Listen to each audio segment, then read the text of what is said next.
Assalamualaikum warahmatullahi wabarakatuh. Perkenalkan, kami dari kelompok 4 akan membahas materi tentang pengukuran dan desain instrumen dalam survei. Sebelumnya, perkenalkan kami dari anggota kelompok kami, yaitu yang pertama Karima Nabila Yulia Rahmawati dengan NIM 22 2010200 214. Untuk yang kedua, anggota kami yaitu bernama Amanda Aprilia Berliani dengan NIM 2220102000193. Untuk yang terakhir yaitu Nico Renaldi dengan NIM 2220102002222. Kemudian untuk yang pertama adalah komponen pengukuran. Proses pengukuran berhubungan dengan desain instrumen. Pengerjaan ini, pengukuran di dalam sebuah penelitian, dilakukan setelah berhasil dalam menetapkan konsep-konsep ataupun variabel-variabel dari sesuatu fenomena yang menjadi objek penelitian. Berikut ini salah satu contoh dari hubungan antara proses pengukuran dan desain instrumen. Proses pengukuran yang dilakukan melalui mendefinisikan sebuah konsep yang didefinisikan definition dari variabel yang diukur. Arti dari konsep tersebut akan berbeda dengan konsep yang lain.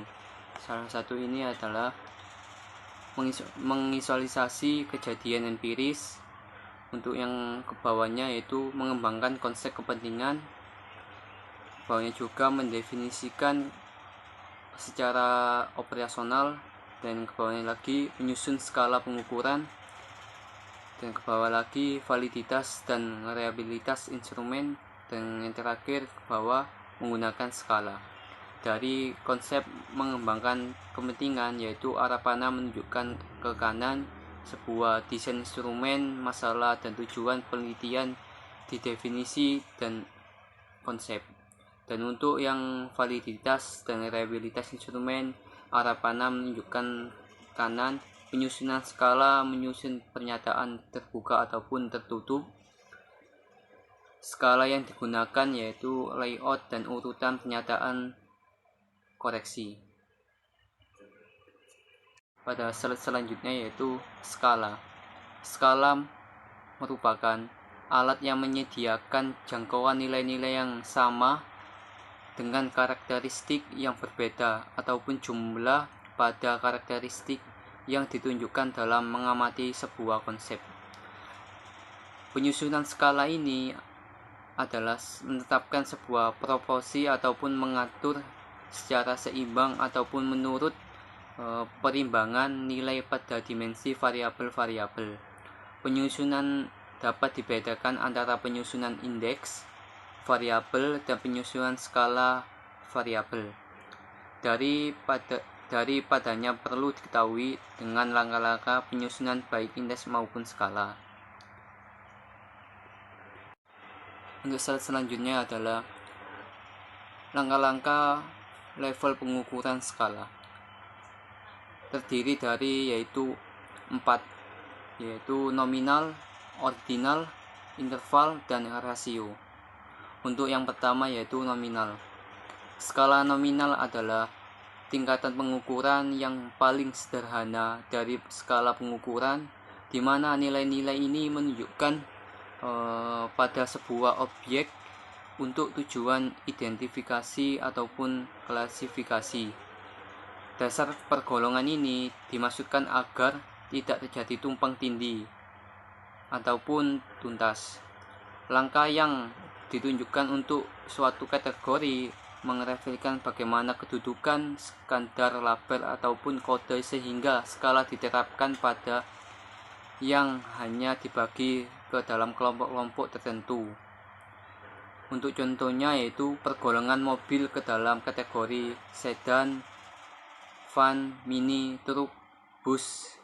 Pergolongan ini jenis kelamin, suku, agama, dan tersebut. Untuk yang kedua, ordinal. Skala ordinal merupakan tingkatan yang mengharuskan sebuah pengurutan berdasarkan banyaknya konsep yang ada. Skala ini memungkinkan penelitian mengurutkan respondennya dari tingkatan yang paling rendah ke tingkatan paling tinggi. Menurut atribut yang tertentu, skala ini diterapkan pada data-data yang dibagi menjadi berbagai kelompok, dan kita bisa membuat peringkat di antara yang tersebut. Contoh, sebuah produk yang diproduksi pabrik dapat dikategorikan ke dalam skala yang bagus dan kurang yang bagus. Untuk yang ketiga, interval. Interval yang memiliki satuan nominal dan ordinal serta menetapkan informasi tentang perbedaan kuantitas suatu konsep dari satu pengamatan ke pengamatan yang berikutnya. Seperti halnya yaitu ukuran ordinal, ukuran interval mengurutkan orang atau objek, interval atau jarak yang sama. Untuk contohnya yaitu kita ambil dari nilai mahasiswa A mempunyai IPK 4, B 35, C 3, D 2,5, E 2. Maka interval antara mahasiswa A dan C 4-3 sama dengan 1 adalah sama dengan interval antara mahasiswa C dan E 3-2 sama dengan 1. Dan untuk rasio, skala ini mewakili bentuk tertinggi dari sebuah pengukuran karena memiliki sifat dari skala interval dengan tambahan atribut yang mewakili kuantitas absolut. Bentuk skala interval ini yang jaraknya tanda kurung yaitu interval tidak dinyatakan sebagai perbedaan nilai antar responden, tetapi antar seseorang yang nilai 0 absolut. Karena ini tidak titik 0, maka perbandingannya rasio dapat ditentukan.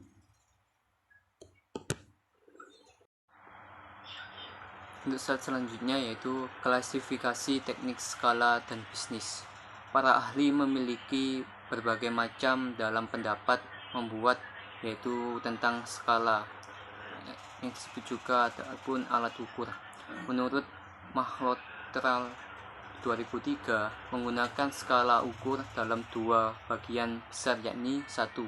Komparatif yang terdiri dari var comparison, rank order, constant sum, dan keys sort, dan lainnya, dan non-kooperatif.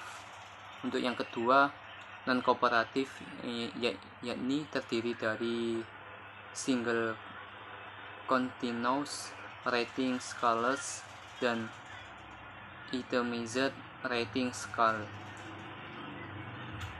dalam tanda kurung yaitu record, semantic, differential, and sample. Skala perbandingan atau disebut juga comparative scales. Ada 3, yaitu paired comparison, rank order scaling, dan constant sum scaling. Apa yang dimaksud dengan ketiga tersebut? Yakni paired comparison atau perbandingan berpasangan adalah metode pengumpulan data yang melibatkan perbandingan dua item secara bersamaan. Metode ini sering digunakan untuk menentukan nilai kriteria kualitatif dalam pengambilan keputusan. Constant sum scaling atau skala jumlah konstan adalah metode survei yang meminta responden untuk membagi sejumlah poin atau persentase tertentu ke dalam pilihan yang tersedia. Rank order scaling, yakni dengan responden disajikan dengan beberapa objek secara bersamaan dan diminta untuk memberi ranking berdasarkan beberapa kriteria. Yang kedua, yakni non-comparative scale. Continuous Rating Scale, yakni skala penilaian untuk mengevaluasi dimensi orang, objek, atau fenomena dalam satu rentang kategori. Graphic Rating Scale, yakni responden diminta menunjukkan perasaannya terhadap merek yang digunakannya. Misal, rentang 1 sampai 10. Item Match Rate Scale, yakni skala penilaian berdasarkan bentuk berurutan. Skala Likert, yang digunakan untuk mengukur sikap, pendapat, dan persepsi seseorang atau sekelompok orang tentang fenomena sosial. Skala Goodman. Skala Goodman ini dilakukan jika penelitian ingin mendapatkan jawaban tegas terhadap suatu permasalahan yang ditanyakan. Semantic Differential. Skala ini paling populer dalam riset pemasaran. Skala ini berisikan sikap bipolar atau dua kutub yang berlawanan.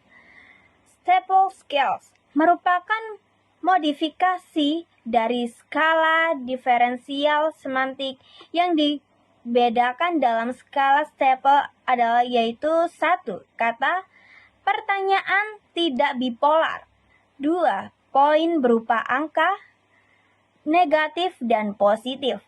Yang ketiga pilihan genap, tidak ganjil. 4. Tidak memberikan jawaban netral. Menyusun instrumen kuesioner. Pada penelitian survei, penggunaan kuesioner sangat penting dalam melakukan tabulasi dan pengujian data. Tujuan pokok dari pembuatan kuesioner adalah untuk memperoleh informasi yang relevan dengan tujuan survei serta memperoleh informasi dengan validitas dan reliabilitas yang tinggi.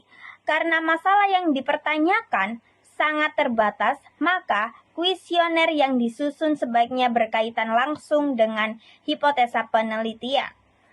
Selanjutnya yaitu contoh tabel variabel dan definisi operasional.